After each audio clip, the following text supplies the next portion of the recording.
Ćemo upozoravati publiku kao nešto ili neki ljudi ili ćemo sam krenuti?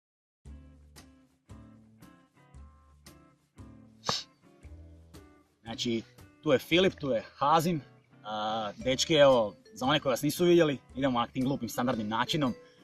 Recite samo otkud ste, koliko ste dugo već u stand-upu i eto, nešto tako okvirno. Evo, Hazim, ti ja mislim da je generalno problem ovih što nas nisu vidjeli do njih i da je to socijalni problem društva i ovog svega što nam je demokratija donijela, jer oni sad imaju izbor da nas ne vide, a mogu su nas vidjeti.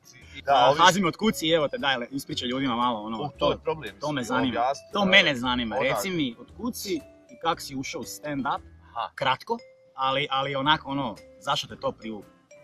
Aha, ovako, znači stand-up... Da vidim, možda ima ljudi koji su u sličnoj situaciji, pa da ti budeš motivacija.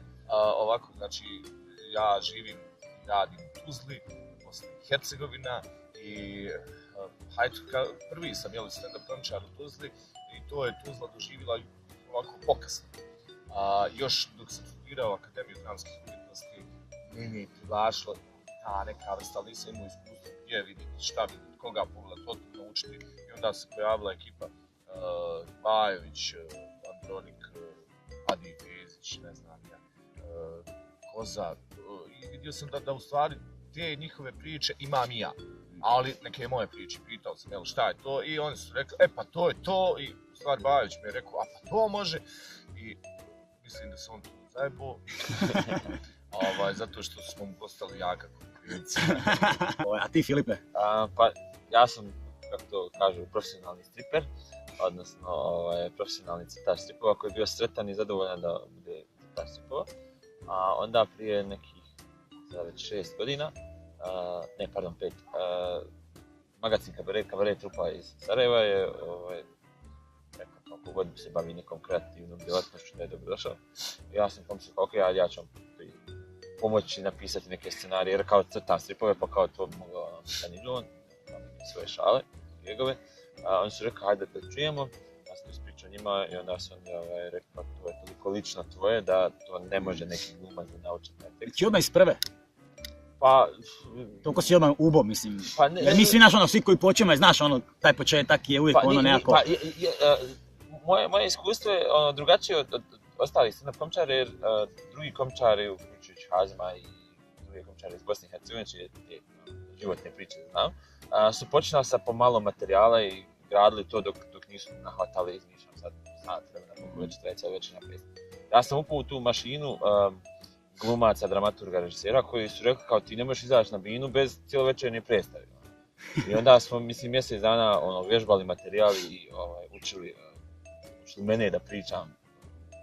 U suštini ti prvi nastup su bili dogovarani kao ti što pričati sebi. Mislim, ako se publika ne bude smjela jer nije tada postojao nikakav ni klub, ni iskustvo stand-upa u Sarajevu, ti to pričaš sebi, ako publici se ne svidi, bože moj, skinut ćemo predstavu sa ovog repertoara, ali se publici svidjelo i onda iz tog nekog vježbanja materijala, kao pjesmicu, ali kao glumački tekst, je to naraslo na neku improvizaciju i razgranalo se da postaje mnogo slobodnija forma. Da, ovo je baš neobična priča, ovo nije standardna, ni jedan ni drugi, ovo je nakon Osječkog nastupa, by the way, u Kavani, kako je to bilo, ajmo sad to skinuti odmah sa naše ploče, staviti koju pričamo. Ako dođemo snimati specijal, ako odlučimo snimati specijal u Osijeku, Filipe, to si obećao i Mostarci. Pa da, nisam morao sad da to, da. Ja specijal ti god dođeš kao, ovdje ću ja snimati specijal, da. To je dobro naš strategija. Koji muškar koji dođu kaže, nigdje nema ko kod vas. Da. I onda kažu kao, ovdje u Zagrebu, a ovo nije Zagreb. Da. Znači, svijeljak bilo je dobro. Ovo nam je drugi nastup. Tako je. U Slavonskom Brodu. Meni je Slavonskom Brodu. U Osijeku. Drugi nastup u Osijeku i ja sam mislio da zaista i tu inače izlaze, međutim kad smo saznali da ljudi žele da gledaju, znači da tolika količina ljudi želi da gleda, ali sve je to zahvaljujući tebi koji sve to organizuješ sa svojom Lege ekipom, malo smo proguglali, znaš. I kad sam skontuo da u stvari koliko se vi trudite da budu ispunjeni ti prostori, koliko promovišete, koliko koliko je teško biti organizator stand-upa, jer i dan danas ti dođeš, ne znam, gazdama ili publici i kaže, je li to smiješno? Jasno, jasno. Ja čak o tome pričam u stand-upu da ljudi dan danas pitaju, dobro, ta komedija, je li to smiješno? Pa nije, to je... Da, to je, mi plaćamo nakon toga od tuge, zato se zove stand-up komedija. Osijek se pokazao kako, ne znam, grad koji stvarno zaslužuje sav respekt, svo poštovanje. Evo, drugi put, taj prostor Kavane je ispunjen do posljednjeg mjesta. Oni koji nisu vidjeli, znači, tako plasiramo vaš dvojac, Made in Bosna, znači, kad to vidite, znate ko je to. Ne znam da li ću ispričati upravo ono što Hazim očekuje, ali... Neku neugodnu istinu. Ja očekujem da ćeš mene nahvaliti, ali nema veze. Sad koliko ti skreneš, to je na tebi. Interesantno je da kad nastupaš sa više ljudi, recimo u retroju, da je to uvijek odsječen tvoj nastup od nastupa drugih ljudi. Onog momenta kad ti prestaneš, onaj drugi izađe na binu i to je... Da, segmentirani su uvijek iskustvo za publiku koje ne mislim da je neko bolji i lošiji komičar jedan od drugog, ali koji onda publiku si daje kao da mogućnost da kaže, a ovaj mi se više svidio jedan od drugog. No, kroz jedno sasvim slučajno iskustvo gdje smo ja i Hazim, nismo znali koliko dugo trebamo da nastupamo, pa kao, hajde sad još ti malo, kao, je li dovoljno?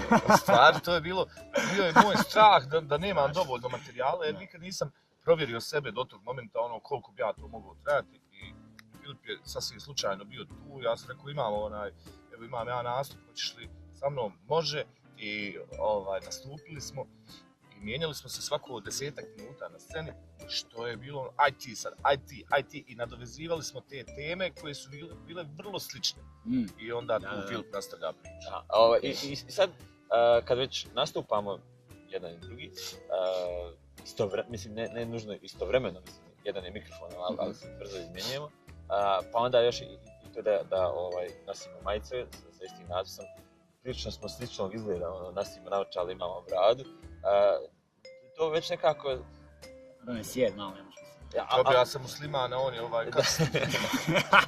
android, agnostik. To je sad neki proizvod koji mi prodajemo, mislim, kad dođe na tu večer, dobiva nešto što nije nalik nečemu što druga dva komčara koji će se izmijeniti. Da, slažem se s tom.